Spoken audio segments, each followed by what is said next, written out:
Welcome to Student Parliament News, a way to bring our work closer to you. The Academic Affairs Committee is chaired by Taylor Hartrig, is currently dealing with 3 issues of crucial importance to all of you. Therefore, we conducted an interview with him to know what exactly they're working on. I'm sitting here with Taylor Hartrig, and he's chair of the Academic Affairs Committee, so we want to find out what his work is all about, and he's going to briefly explain that to us. Thanks, Lucas. As Lucas mentioned, I'm chair of the Academic Affairs Committee, and our committee does sort of 3 main things. We represent student interests at the university level, we mediate issues that arise involving students and that are academic related, and we put together policy proposals that we think will further student interests in academics at the university. So what proposals are you working on right now? Well, we put together 3 sort of main proposals that we're working on right now. The first one is one to try to improve the current approach to transdisciplinarity at the university. The second one is to try to improve the academic advising system. And the third one is to look into the possibility of implementing a fall reading break. Okay, so could you maybe, just to clarify, explain briefly what the transdisciplinarity part is all about, and maybe tell us a little bit about the contentious parts of the proposal? Okay, so over the last couple months, we put together a proposal to try to deal with some of the structural issues that we feel are currently impeding transdisciplinarity at the university. Obviously, with this proposal, there are a few main issues. One is funding and whether or not the university has the resources to implement some of these ideas. The other issue is that there are different views on the best way to achieve transdisciplinarity and the extent to which we want to implement a transdisciplinary approach into our curriculums, and whether that is just sort of one component or whether that is the main part of the majors.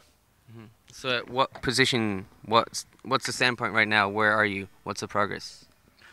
Well, we put together a proposal and we've presented it to the university leadership and to the undergraduate education committee.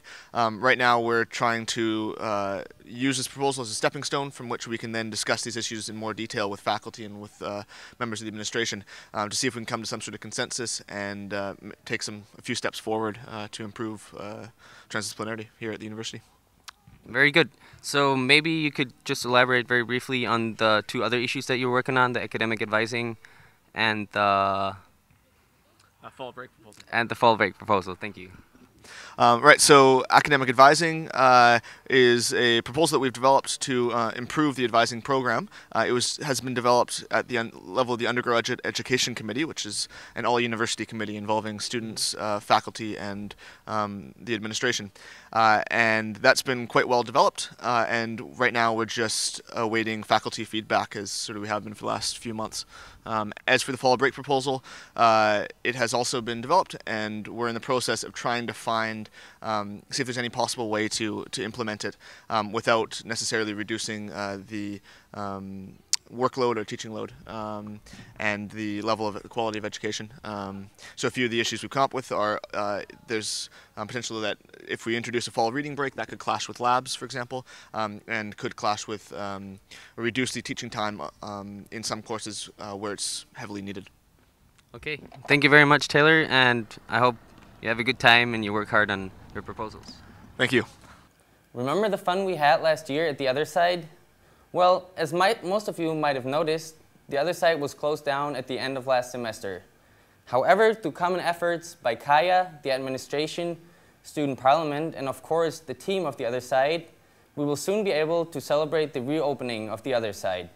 So why don't we give them a chance to give us an insight of their work at the other side and listen carefully to what they have to say. Roy, what are the new changes that will be happening? Well, the bar is going to get a complete makeover. We're going to have a new paint job, a new floor, new equipment. There are new German laws. One of them is smoking in public places, and the other side will be abiding by these laws and actually enforcing them. So we would request, or at least kindly request all students to refrain from smoking in the bar. We realize that a lot of people don't come to the bar because it's a smoking area. We want to be a place that is a classy lounge that is not afraid to have parties, but it's not only there for parties. So we would cater to a much wider range of events than we have already so far, by mainly opening on Thursdays and Fridays, leaving Saturdays for these kind of events. And we've already thought of some of them. Some of them are like karaoke nights, which seem to be really, really famous, because we have some really nice people in Marketa who love karaoke. I can hear them every night.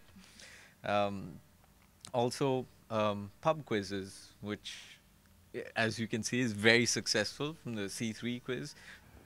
Jakobs University is one of the safest places in Germany. Nonetheless, we have had some negative experiences with security issues on campus in the past months. Therefore, Student Parliament, together with Mr. Ludwig, decided to increase the number of porter patrols, and we have decided to have some cars checked by the porters during the night. In order to minimize your own risk of encountering thefts in your room, Student Parliament kindly asks you to take the following measures. Remove the room tags from your keys.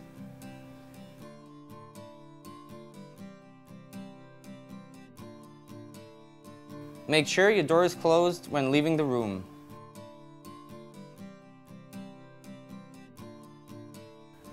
Whenever you leave your room, keep your windows shut so that evil thieves cannot come and rob your personal belongings out of your room.